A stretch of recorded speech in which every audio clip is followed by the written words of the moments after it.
Oke teman-teman, kita langsung saja ke soal yang pertama. Pada tingkat eksekutif, predikat administrasi lekat dengan aktivitas dari A. Peradilan, B. Birokrasi, C. Parlemen, atau D. Pemilihan umum. Silahkan teman-teman bisa diulangi untuk lebih memahami.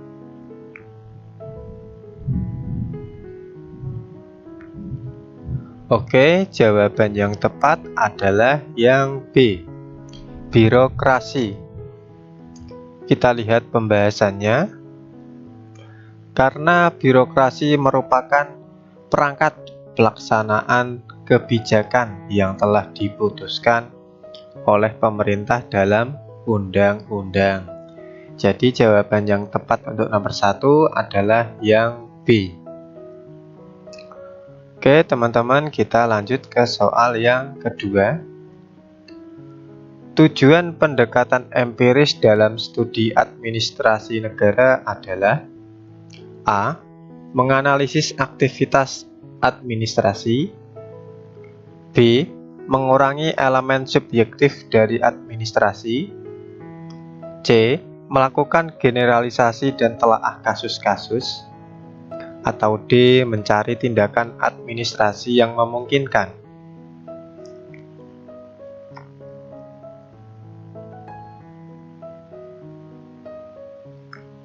Oke, jawaban yang tepat adalah yang C. Melakukan generalisasi dan telaah kasus-kasus. Kita lihat pembahasannya. Tujuan pendekatan empiris adalah melakukan generalisasi dan telaah kasus-kasus dalam studi administrasi negara.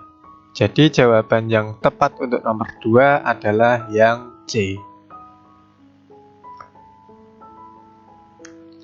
Oke teman-teman, kita lanjut ke soal yang ketiga. Model organisasi yang paling berpengaruh dalam pemikiran administrasi negara adalah model A. Tertutup, B. Terbuka, C. Sintesis, atau D. Non-rasionalitas.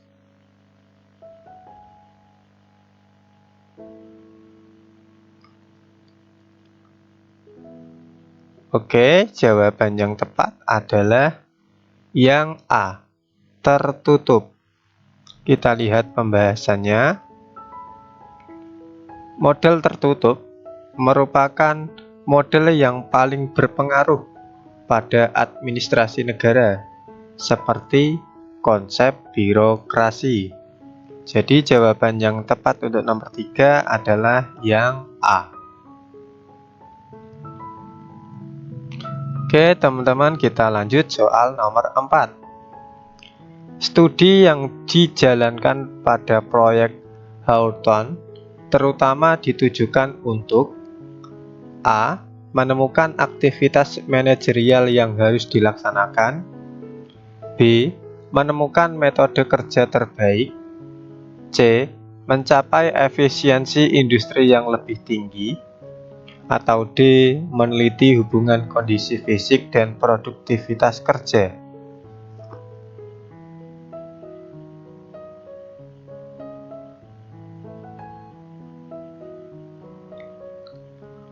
Oke, jawaban yang tepat adalah yang D. Meneliti hubungan kondisi fisik dan produktivitas kerja. Kita lihat pembahasannya. Tujuan proyek Hawthorne adalah meneliti hubungan kondisi fisik dan produktivitas kerja. Jadi jawaban yang tepat untuk nomor 4 adalah yang D.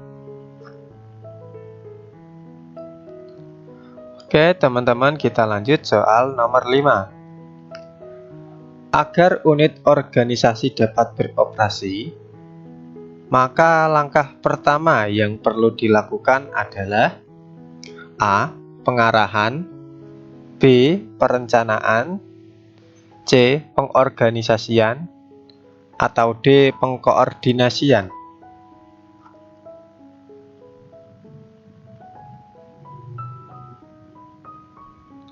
Oke, jawaban yang tepat adalah A. Pengarahan. Kita lihat pembahasannya. Karena supaya unit-unit organisasi dapat bekerja, perlu pengarahan agar dalam beroperasi dapat berjalan dengan baik dan sesuai dengan target. Jadi jawaban yang tepat untuk nomor 5 adalah yang A. Oke, teman-teman, kita lanjut soal nomor 6.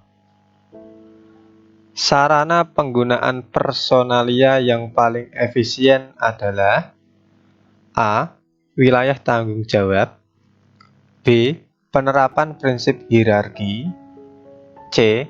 Peranan lini dan staf, atau D. Spesialisasi.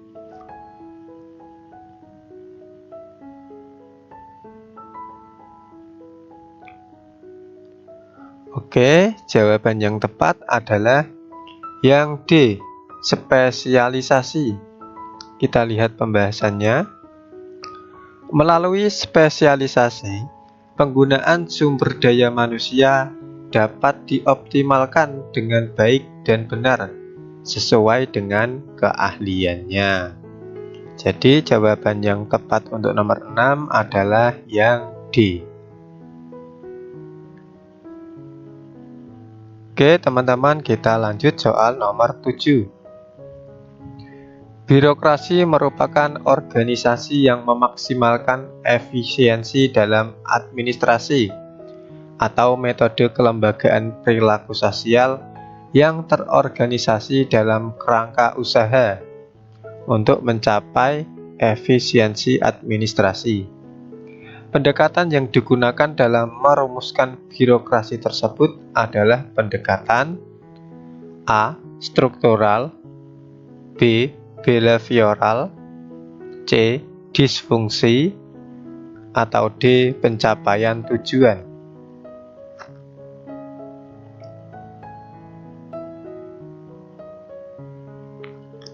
Oke, jawaban yang tepat adalah yang D. Pencapaian tujuan. Kita lihat pembahasannya. Karena hal tersebut merupakan birokrasi dalam pengertian pencapaian tujuan organisasi, yaitu memaksimalkan efisiensi dalam administrasi atau metode kelembagaan perilaku sosial yang terorganisasi dalam kerangka usaha mencapai efisiensi administrasi. Jadi jawaban yang tepat untuk nomor 7 adalah yang D. Oke, teman-teman, kita lanjut soal nomor 8. Dalam setiap organisasi terdapat superior dan subordinasi. Karakteristik tersebut terdapat pada struktur birokratik di mana hierarki berlaku juga dalam otorita publik maupun privat. Sehingga dalam organisasi modern diperlukan A. Hubungan personal di antara para anggota organisasi, B. Dominasi kelompok partikularistik dalam organisasi, C. Pemisahan kehidupan pribadi dengan kehidupan dan milik pribadi, atau D. Penyatuan kehidupan dan milik pribadi dengan kehidupan dan milik organisasi.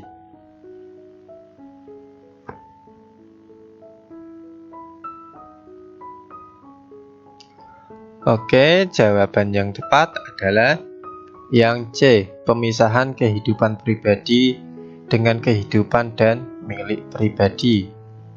Kita lihat pembahasannya.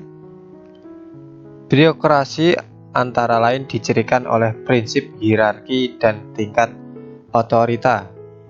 Diperlukan pemisahan kehidupan pribadi dengan kehidupan dan milik pribadi. Jadi jawaban yang tepat untuk nomor 8 adalah yang C.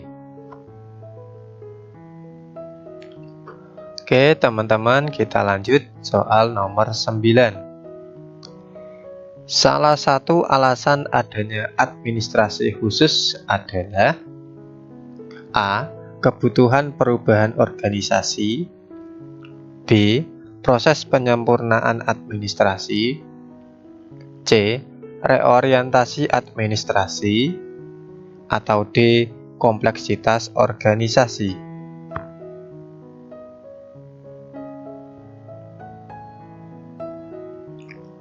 Oke, jawaban yang tepat adalah yang D.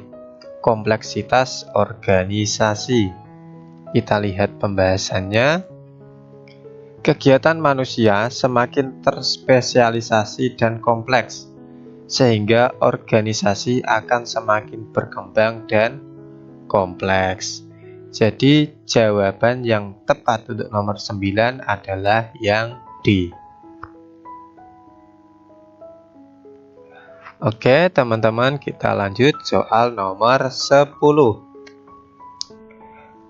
Teori Morrow yang memusatkan perhatian pada usaha-usaha untuk memperbaiki praktek administrasi disebut teori A. Normatif, B. Instrumental, C. Asumtif, atau D.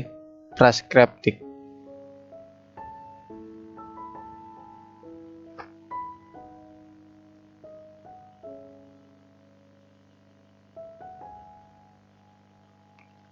Oke, jawaban yang tepat adalah yang C.